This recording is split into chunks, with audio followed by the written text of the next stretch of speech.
Hello, I'm Laura Knights, CEO of Knights Consulting, creator of BlackWomanLeading.com, and the host of Black Woman Leading, the podcast. This podcast amplifies the needs and experiences of Black women leaders in the workplace with a holistic focus on three core areas: leadership development, mental wellness, and relationship management. Our ultimate aim is to help Black women learn, heal, and grow in their leadership capacity. Before we jump into this next podcast episode, I wanted to invite you to the 2025 Black Woman Leading Live Conference and Retreat, taking place May 27th through the 30th, 2025 in Virginia Beach. Now, if you haven't heard, Black Woman Leading Live is the premier leadership development conference to help Black women professionals learn, heal, and grow in their leadership capacity. Imagine a community of Black women leaders from across the country supporting you as you clarify your career growth strategy, work on refining your leadership skills, and make a plan to tend to your mental health and self-care. Yes, we do all of that at this transformational, professional, and personal development experience designed by Black women for Black women. Now, activities will include workshops, panels, wellness breaks, laser coaching, networking, action planning, and some fun community events. And at the 2025 event, in addition to our overall focus on your career development and holistic wellness, we'll dive a little bit deeper into the critical leadership competency of strategic communication. Every effective leader has gained some mastery of strategic communication, and we want to help you to do the same. So yes, we're going to get into all of this, and sis, you need to be there. Get all the details and save your seat at www.bwlretreat.com.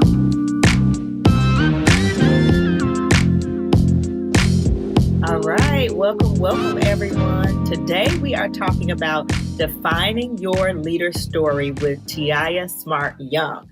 Now, Taiia, welcome to the podcast. We're so happy to have you. I am so excited to be here. I've been waiting for this. This is the highlights of my Friday. OMG. Okay, y'all. Y'all know we're going to get into the topic and why I wanted to talk about this.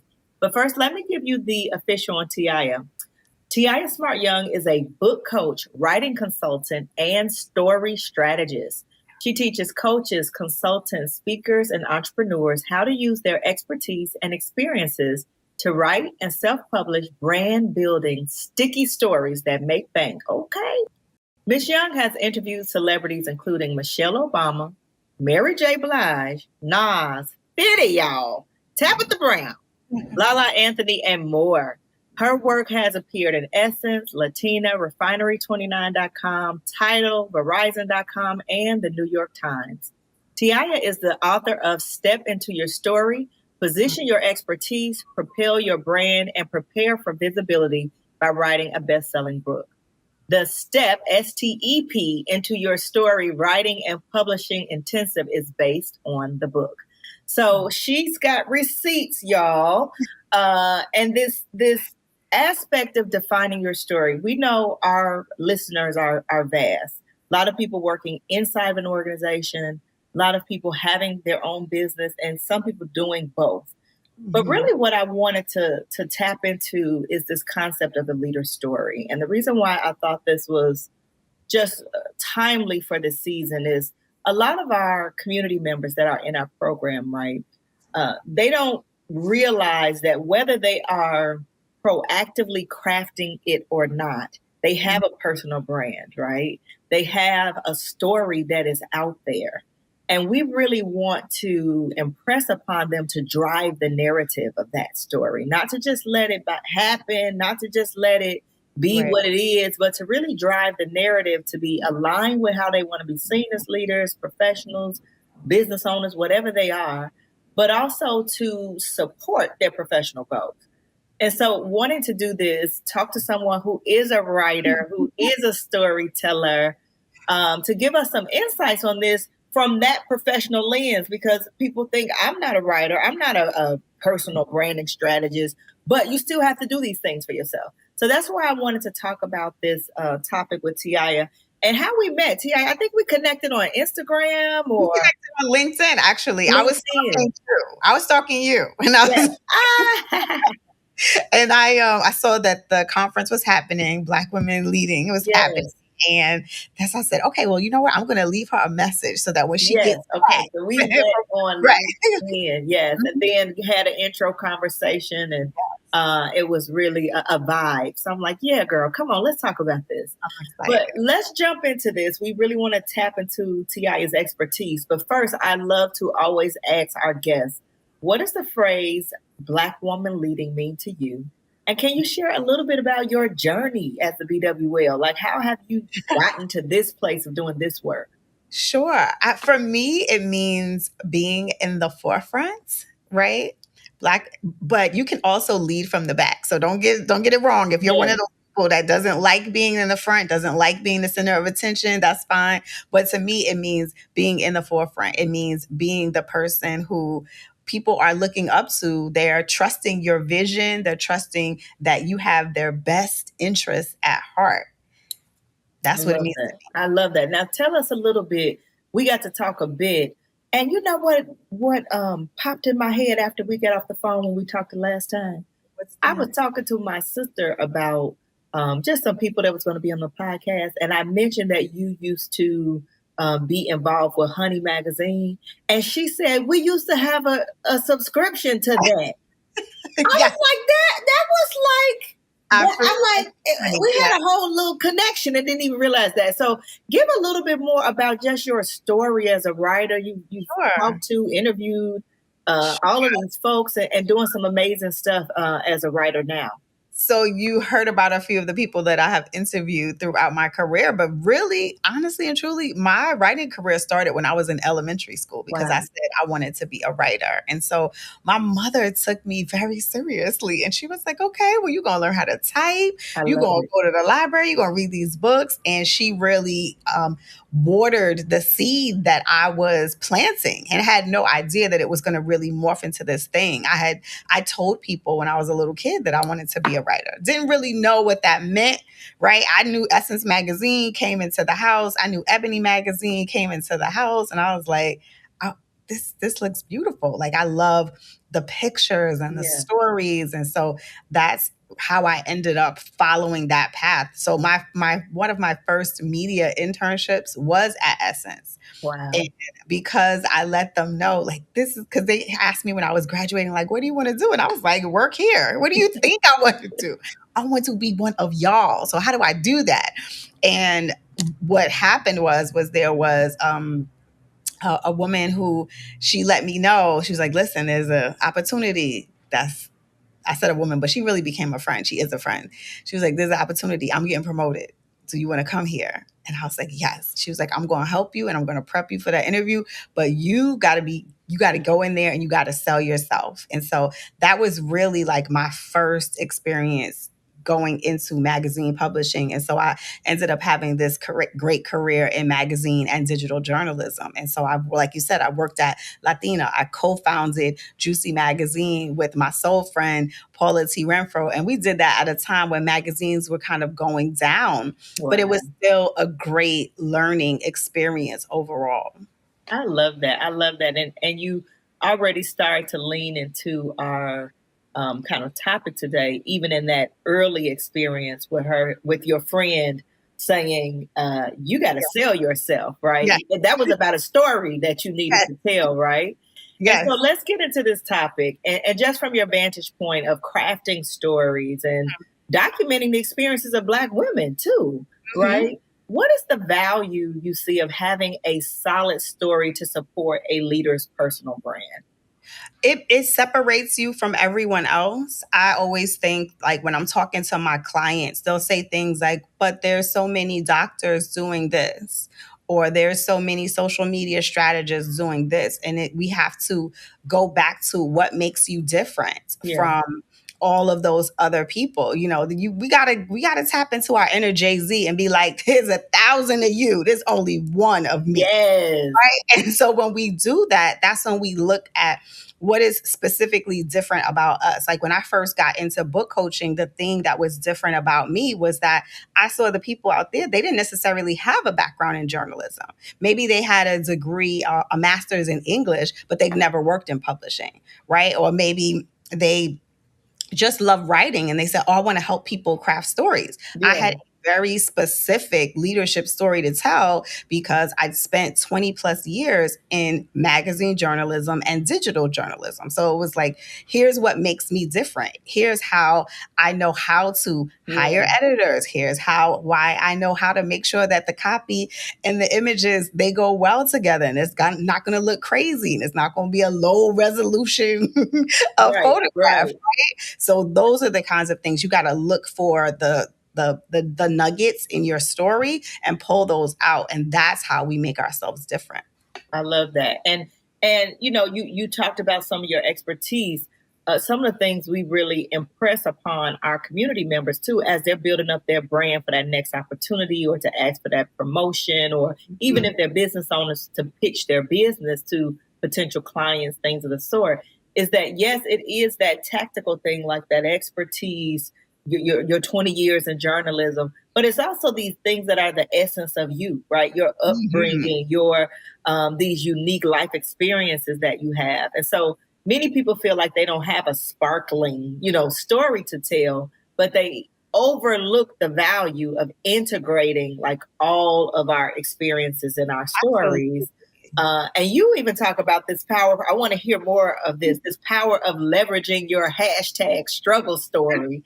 Like, tell us about that as part of like this collective thing that you're bringing to your story. Sure. I think that using your struggle story shows two things. It shows transformation and it shows resilience. And so for me, part of my struggle story, I always talk about being laid off 3 times from journalism, right? Wow. From my magazine jobs, from digital jobs. And so that in fact shows that, oh, I didn't have it all figured out. I didn't have this perfect transition from, oh, she went from this career and now she's in book coaching. No, there was a point where I was too scared to even say that I was a book coach. Wow. Because what did I really know what that meant, right? I was really scared to say I'm an entrepreneur. I was really scared to ask for the sale. So I always connect the things that I went through, and I'm able to show the transformation, right? I was here, and now I'm here, but all that in between helped me to get to where I am now. And then the resilience part of it is that we have to focus on not giving up. I'm not saying that sometimes you don't have to hit the reset button. Right. You do. But I'm saying that it's a matter of not giving up. And so a lot of times when you just mentioned about the different pieces of your story that may be interconnected, right? Someone may connect with someone's story because they're a mom. Someone may connect with someone's story because they're not a mom. I was watching this video the other day on social media, and the young lady said, I only want to hear from women 45 and up who do not have children because I plan to be you. So wow. She was looking for a very specific woman. Career woman, 45 plus, no children. What does that look like, right? What kind of life have you built for yourself? A woman who's 45 plus who has children and is maybe married and maybe caring for an ailing parent, that's also a different kind of story. Yeah. So we do have to pull those things because we're always telling ourselves what we can't do. And it's like, I can't do this because I'm taking care of 4 kids. I can't do this because I'm taking care of a parent, or I can't do this because whatever, fill in the blank. But all of that becomes part of your story when you decide to really use it that way. Yeah, I love that. And what I'm hearing is that like there's value in everything, right? Nothing is lost. It's making me want to shout out our coach Felicia, who's on our team. She supports our early career program. At our retreat, she did a talk around how she had to, grew up, had some challenging background, south side of Chicago. And she talked about as she moved up as a leader, oftentimes would try to hide some of those parts of her past experience. Mm-hmm. until she started to grow in her awareness and realize that that was the stuff, that kind of grit, that type of overcoming and resilience is what made her, the leader that she was in the secret sauce. And so as we think about like these different elements of the story, not only kind of our receipts, your 20 years experience, the things you've done, the hashtag struggle story. You Right. also talked about the importance of life-changing moments as well. Tell us a little bit more about that as an ingredient to this mix. Sure. I think we have to look at our lives in our totality. So what I sometimes I'll have my clients do when they're like, I don't have there's nothing special about me. So we do this exercise where we take inventory and then we look at a few moments and we identify which moments have been life-changing or pivotal moments, right? So we'll look at career, we'll look at family, we'll look at even their volunteer work, we'll look at things that maybe even happened in their childhood, because those certain moments, like let's say let's use me as an example. So in the 6th grade, when I was graduating, I was supposed to be valedictorian. But I was so shy. I was like a really shy kid.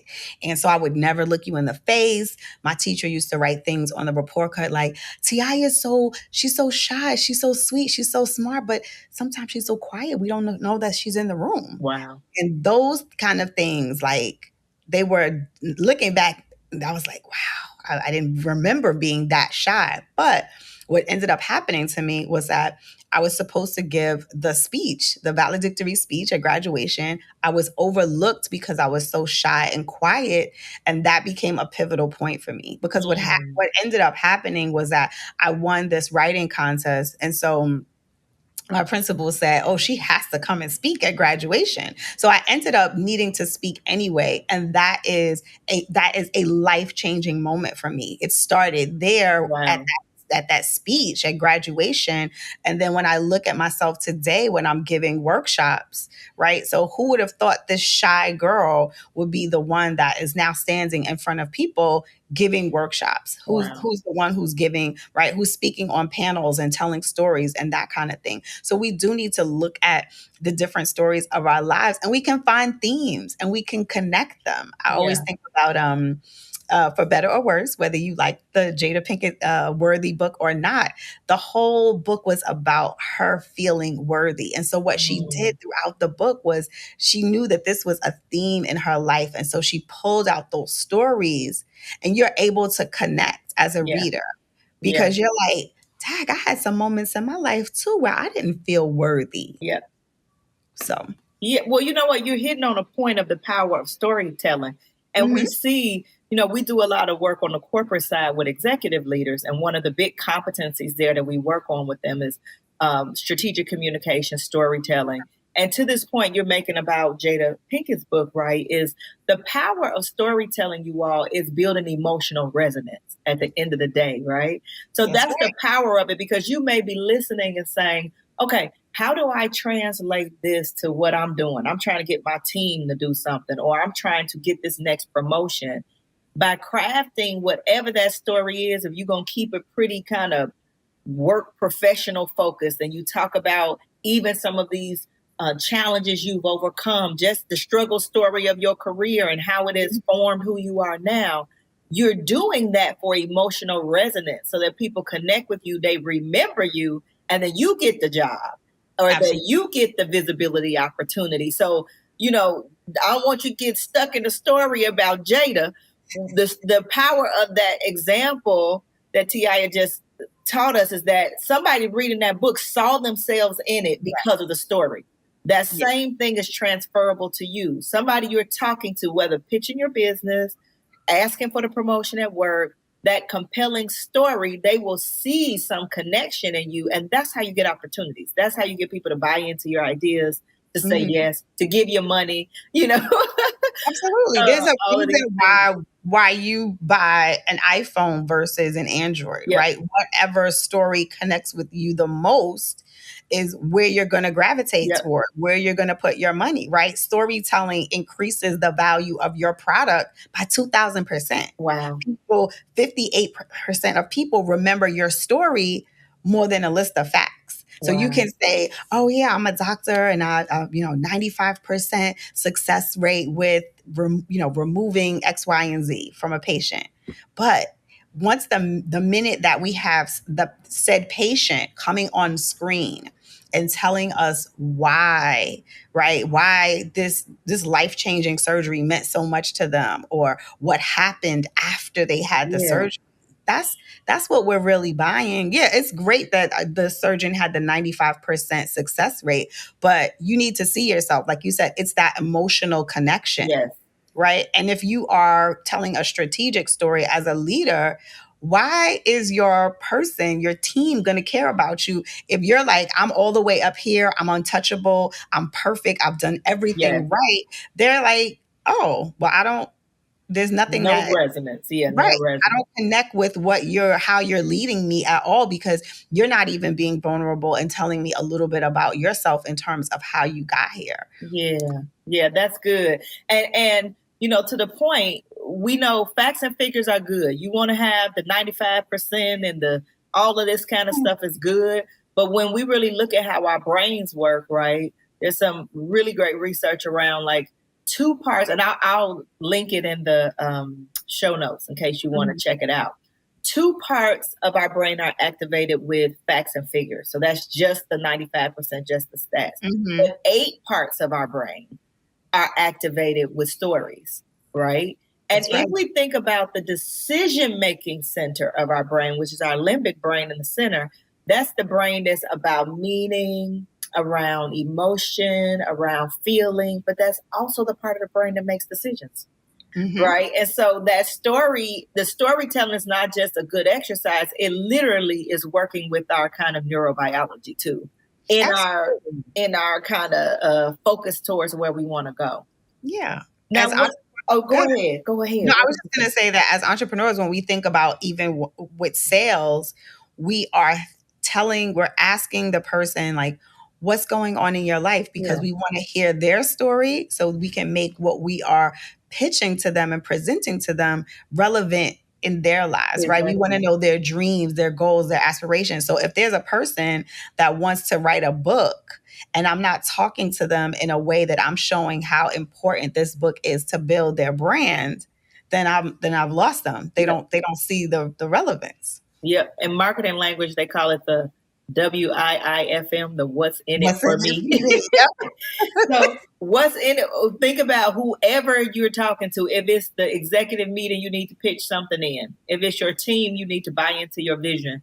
If it's the interviewer you want to hire, the way you're crafting your story is thinking about what is the added value for them, based on whatever you're asking them for. If you ask them for the job, what's the added value? If you ask them for the business, what's the added value? Like that is a key piece of how you're crafting that story. Absolutely. Okay, we talked about a couple of different elements. I want to Mhm. just bring it to a practical thing so people can take this away Okay. and get your help to summarize this. So Okay.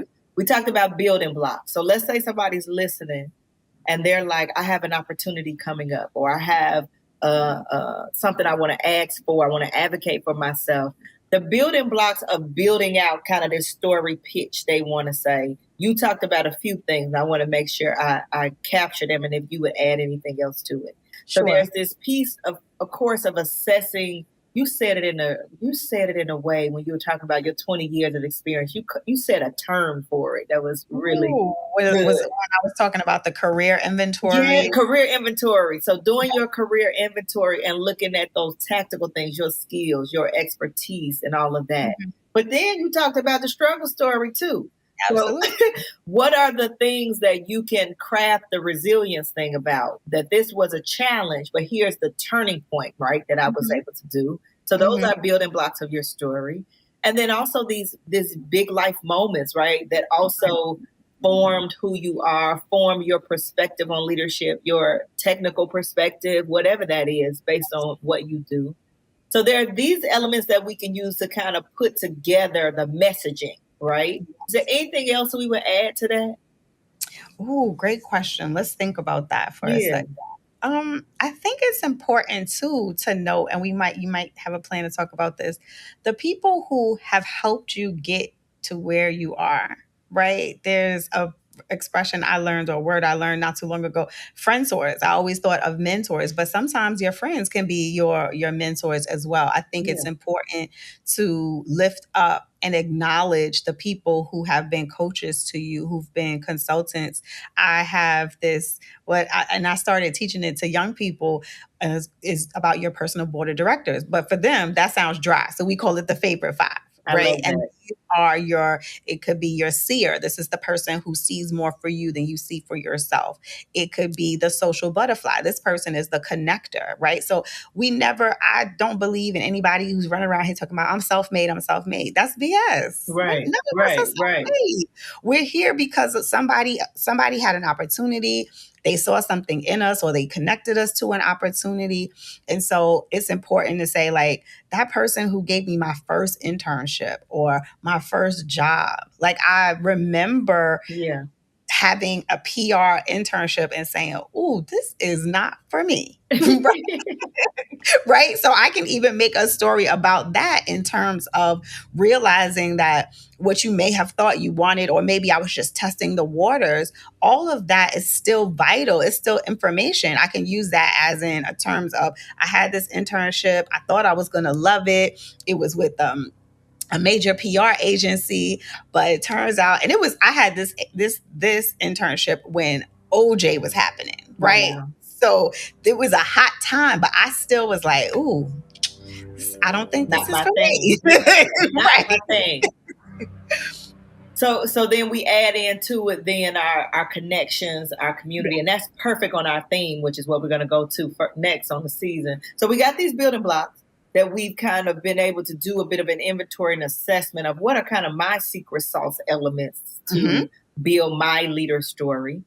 And then I always like to give people ideas, and we've been referencing them, but just to kind of put a point on it, almost as a summary point on this, is you've come up with these elements of story to build emotional resonance and connection. Now, where can you demonstrate this, right?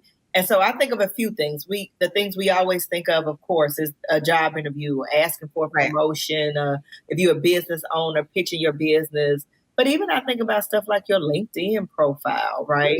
What other ways, just to give people practical ideas if this is a new kind of topic for them, of, okay, I got some elements of what my story is. How do I begin to share this with the world? I love live. Yeah. Whether we're going live on Facebook or Instagram or even TikTok, I love going live because I think it's one of the most purest ways to connect with someone, because it's not edited. This is well, that's the thing. That's why people are scared of it. Right. My clients are terrified. They are experts, but the minute that you tell them, I give them the exercise, they got to go live on LinkedIn for 5 minutes for 5 days. They're like, no, absolutely not, because they're terrified. But how do I know that I want to spend my money with you? How do I know that I want to buy your book? How do I know I want to buy your services if you're not showing me a way to connect? Okay, so maybe you don't want to go live, but maybe it's a podcast and you're not going to do the video portion. You're only going to do the audio portion. But these are ways for us that are free most of the time to share your story, so that someone can realize that, wow, okay, this person is whatever the leadership position is, right? Whether there's in healthcare, it's in politics, it's in education. I'm now connected to you because I've listened to a couple of episodes of your podcast. I binged a couple of your live segments that you have that are sitting there on your Instagram. And that, in fact, so a lot of times that's what clients will tell me before they come to me. They'll say, oh, I went and watched a couple of your videos. Oh, I saw you on someone's podcast. And now they slid into my DM on LinkedIn and we're having a conversation. Oh, I saw you on such and such a podcast. I really wanted to connect. I wanted to talk more. This is how you demonstrate your leadership story. And I think you just have to take that pressure off of yourself and being like, this is what I'm doing today. Exactly. It's just, let's take that pressure off of yourself. It'll stress you out too. Yes. And that's why they get so stressed out, they don't do it. Yeah. But I love that, because what I'm hearing from you too is demonstrating, once you get some clarity on this story and how it can be your contribution, or highlight your contributions, that the way to demonstrate it is to look for the places where you are. So if you are an entrepreneur, right, and you're doing a lot of these kind of brand building things that Taiia is talking about, that's one element. But it might be some of y'all that's listening and you like, child, I ain't starting no podcast no time soon. But your day-to-day interactions with your colleagues, right, with your team, with your customers, are a place too to share little elements of that story and the value that you're bringing in that way too. So what I'm hearing from you is kind of wherever you are, right? Wherever you are, there's an opportunity for you to integrate that into what you're doing. Because remember, you're building resonance, which at the end of the day is influence. You're building influence kind of at the end of the day. And the more you talk about your story, the easier it becomes. Sometimes we might be ashamed. You mentioned you mentioned Felicia being from the South Side of Chicago and didn't really want to acknowledge or talk about in front of other people at first that background. But that her talking about that, she may have now connected with 20 women or 20 men in the audience who may have seen her in a different light. Oh, wait, she has the same background as me. Because you know how we relate when someone tells a story that hits us in the heart, or it's like, oh, she's not that different from me, or she had similar obstacles. And then someone tells you how they were able to overcome the obstacles. And it's like, it's not when someone's giving us the succinct version, sometimes things take 5 years. Sometimes things take 7 years. And so all of that we need to hear so that we have that energy in our backpack so that we can go and continue to propel. Yeah, you're so spot on. And I'm like actually reflecting back. I visually saw people coming up to her afterwards like, dang, you took some shame off of me because I got a piece that I've been trying to have, and I'm realizing that's what makes me successful, because I'm persistent, because I've overcome some things. So it's definitely that your story is not only for you to be able to get the opportunities you want, the influence, but it's also inspiration that you're doing for other people. I love that point. Love that point.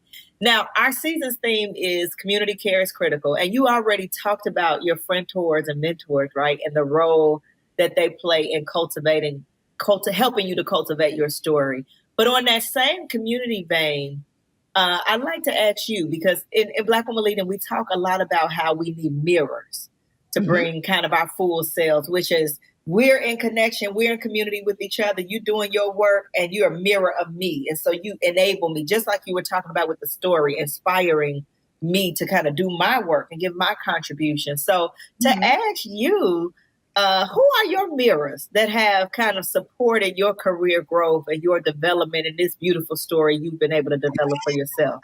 Sure. I think of 3 people off the bat, 3 women. First is my mother, because she helped me to water that seed, right? And she continues to do so. My sister, because it's like we coach each other. We'll vent, like just this morning, 7:00 this morning, we're on the phone talking through a problem, and it's great to be able to feel seen, and it's great to have someone understand, and it's great to have someone say, no, you did the right thing. Don't second guess yourself. Don't question. And then the third person I would say is my soul friend, Paula T. Renfro, who I helped to launch Juicy Magazine with, and we ran for several years.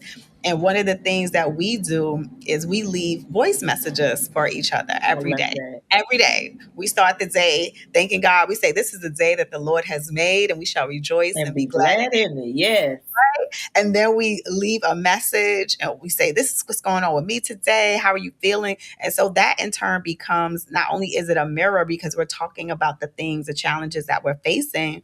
And so she's able to be a mirror for me, and I'm able to be a mirror for her. And we call it like therapy, because it's like we get to talk through what's going on. So we're not actually on the phone with each other, right? You might not have time to get on the phone, but we'll leave each other messages and we'll trade these messages. And that in itself becomes this way to be buoyed, especially when you're having a crappy day, or you feel like you made the wrong decision, or a client is not happy, or things just have gone wrong. You got scope creep, all the things. You need someone who can pull you back, pull you back and pour into you at the same time. Yes, I love that. And shout out to Mama and the sisters. Hey, y'all, if y'all listening, Okay, I love that, okay. the validation, right? Because even the strongest sisters still need somebody to shore you up on some days, right? And I love Yes. that. I love it. Okay, I want to ask you a few more questions on our community care theme, but just in kind of even wrapping up some of our points on defining your leader story, is so much to unpack here, right? But we got Mhm. limited time. So, any final notes you want to share just on kind of this topic of defining your leader story before we shift to some of the core questions for the season? Yeah, I really encourage the listeners to go and do the exercise that I mentioned in terms of the career inventory, the personal family inventory, to look at your volunteer work and pull out some themes. And Yeah, you'll find different stories that really have defined moments in your life.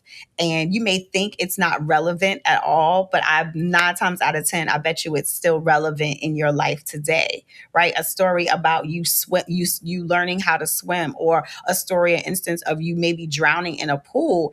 It can probably show up in a specific way that you are now. Maybe yeah, you are a risk taker. Maybe you yes. are risk adverse, right? All of these things help you to be what I call being an unmatched author. So that in my mind, I always want my clients to think of being unmatched. And how do you how are you unmatched? You got to tell your story. You got Yeah, to pull out those things that you think, oh, nobody wants to hear about that. Nobody wants to talk to me about that, but they do. yeah, yeah. They absolutely do. And so you have to tell the story to be able to find out what's connecting with your audience. So I that's one love of it. the I things love I it. want And to. the activity, just to reiterate, because what I'm hearing you say, it's not about necessarily even diving in on those individual points. It's finding the themes. What are the red Mhm. threads, the consistent bucket? Yeah. And I'll give you, because I know sometimes people need tactical examples. I'll share just real quick mine, and Oh, then we're yes. going to go to a few core questions I want to ask you. Okay. When I think about over the course of my life, and I've done this exercise before, we called it something Mhm. else, but I've done a similar exercise a few times before. When I think of over the course of my life, a red thread for me is the support and empowerment of Black women, right? Mm. And not even like intentionally, like I woke up like, oh, I'm going to be an advocate for Black women, you know what I mean? But when I think about it, my very first job, my dad wouldn't let me get a job because he was like, your job is school. I was 15. My dad had his own, like, he was an accountant, and I would type up tax returns for him to make some money, but I wanted to make my own money. And he said I couldn't get a job. So me being slick, I was volunteering after school at the library to tutor like elementary school kids.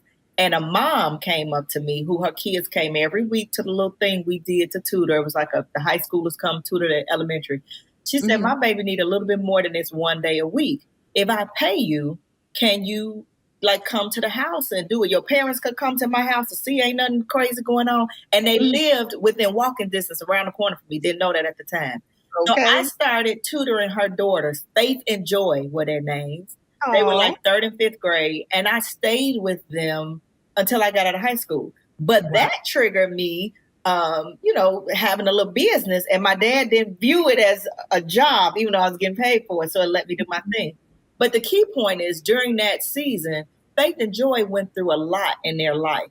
Their parents Mhm. ended up separating. There was a number of things that was challenging to their young lives.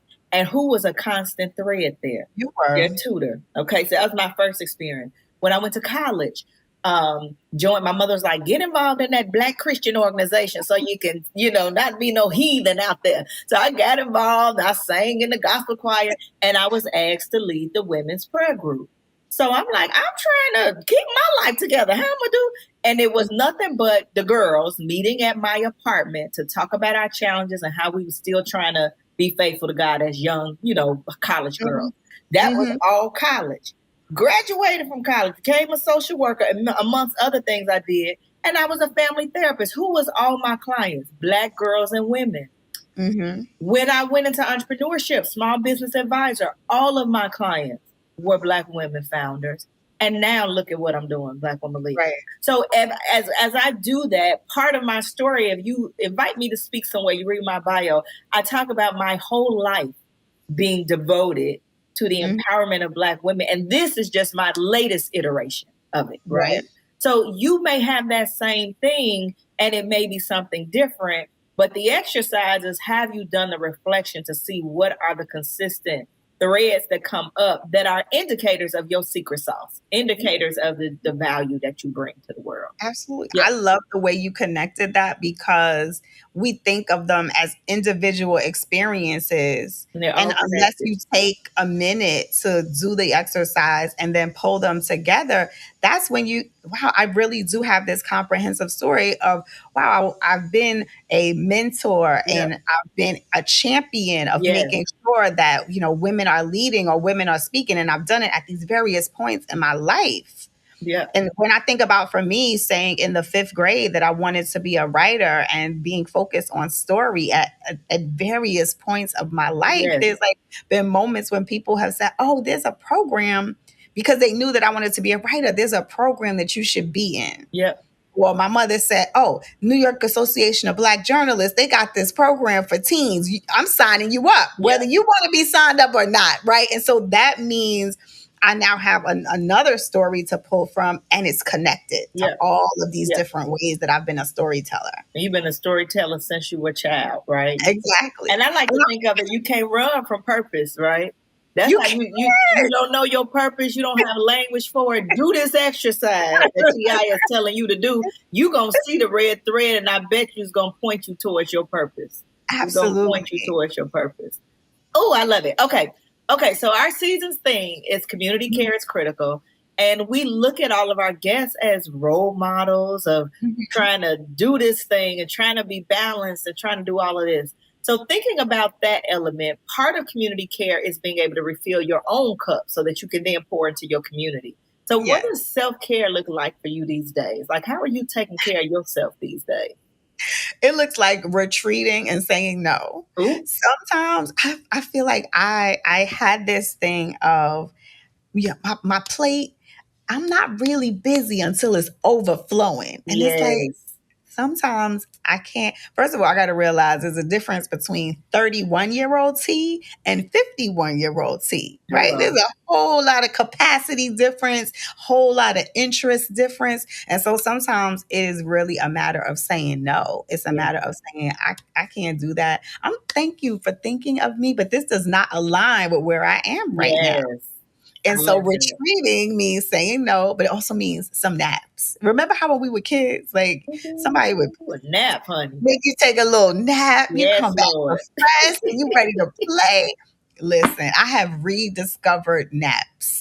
Maybe a nap will get you together. Okay, a nap will get you together real quick. Yes, I think in my 30s, I definitely didn't value it. In my 40s, I didn't value it as well. But now I'm just like, I need a 45 minutes to an hour nap, and I'm going to come back and I'm going to be better able to support you and support myself. I love it. I love it. Now let's keep on this community theme. We want to normalize asking for help in our community. We know for a lot of Black women that's difficult to do.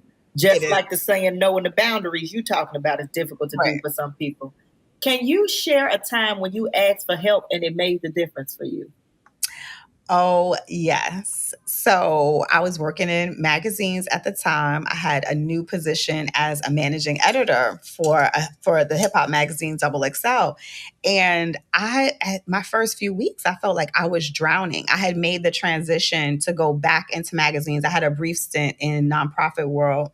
I was working for this organization called Girls Inc. And so when I made the transition back into magazines, I had kind of felt overwhelmed in my first few weeks of this job, right? There was a lot coming at me fast and furious. I had a team that I was responsible for. I had a whole magazine. I was responsible for deadlines, photographers, copy, visuals, just a lot. And there were so many personalities too. One thing about managing, right, is like you got to manage all these personalities at the same time. And that in itself can be a whole other job. And so I saw, she's still my friend to this day. her name is Liz Carroll. I saw Liz Carroll, and she had the same job that I had at another magazine, which inside of the company. And so I was like, she doesn't seem to be stressed out like I'm stressed out. Let me find out why she's What's not she doing stressed out. over there? Right. Exactly. And she gave me some advice in terms of like being able to predict what certain people are going to do, right? Yeah. If you have studied the people that you work with, whether they are your superiors or people who report to you, if you study their behaviors, she was like, you can kind of predict what's going to happen, or you can do preemptive strikes. You Mm, can be able to see like,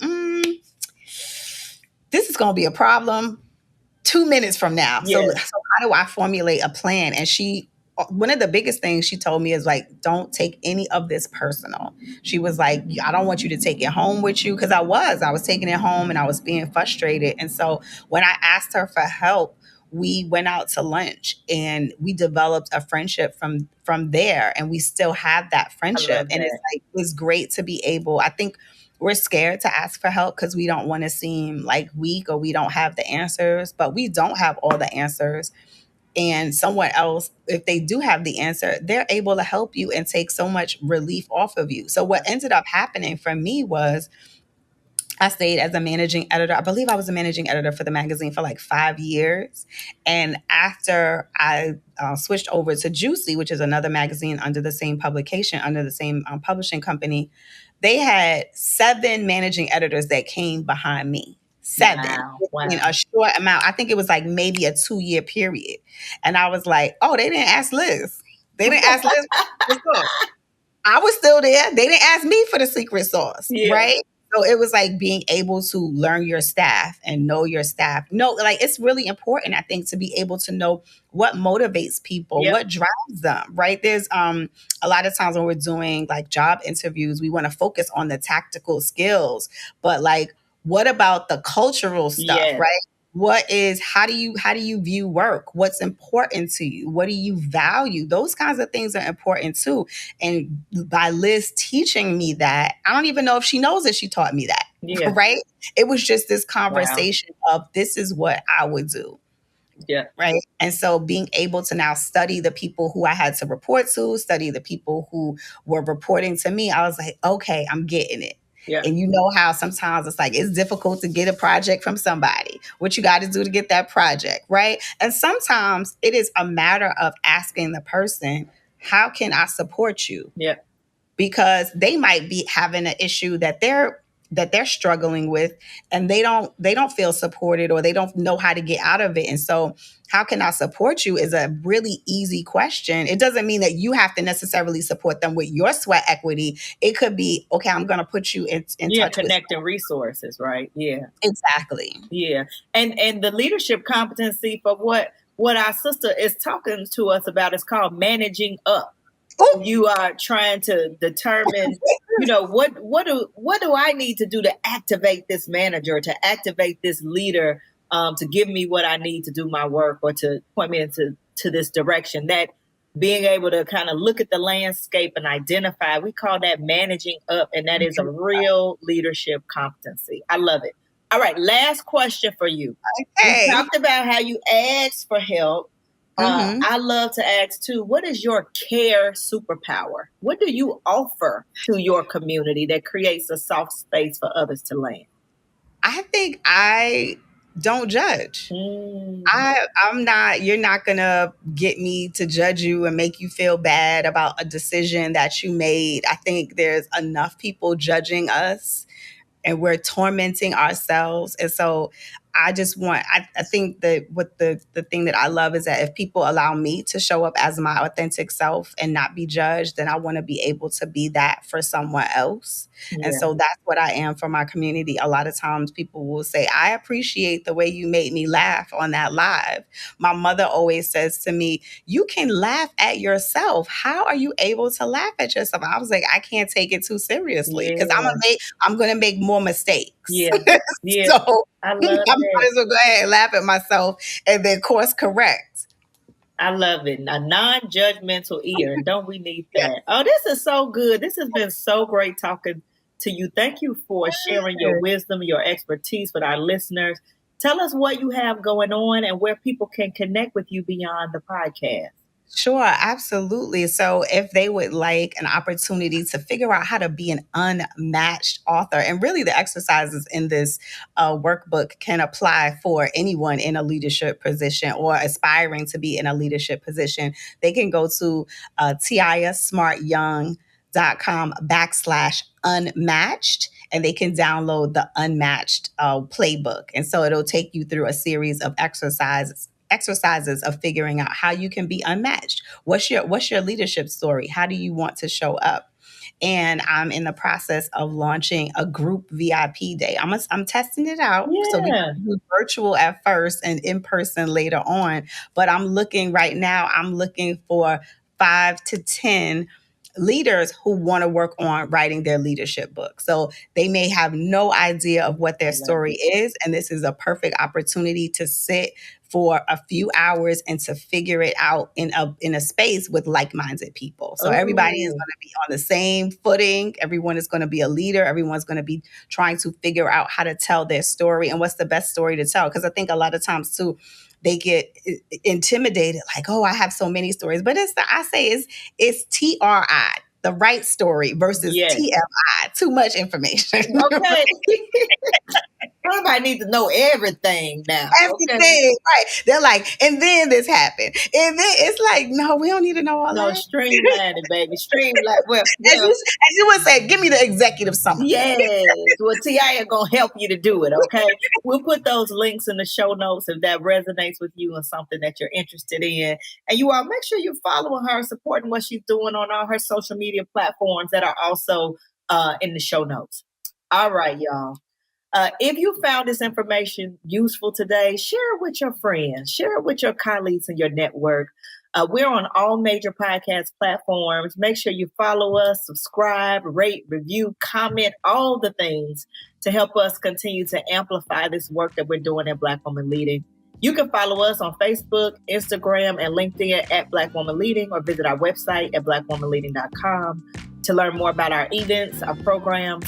And then also, if you're interested in our corporate work that we do to help organizations create more conscious, competent, and confident leaders, you can visit our corporate website at knightsconsultantgroup.com. We love to connect with you in any of these ways. And until next time, be well.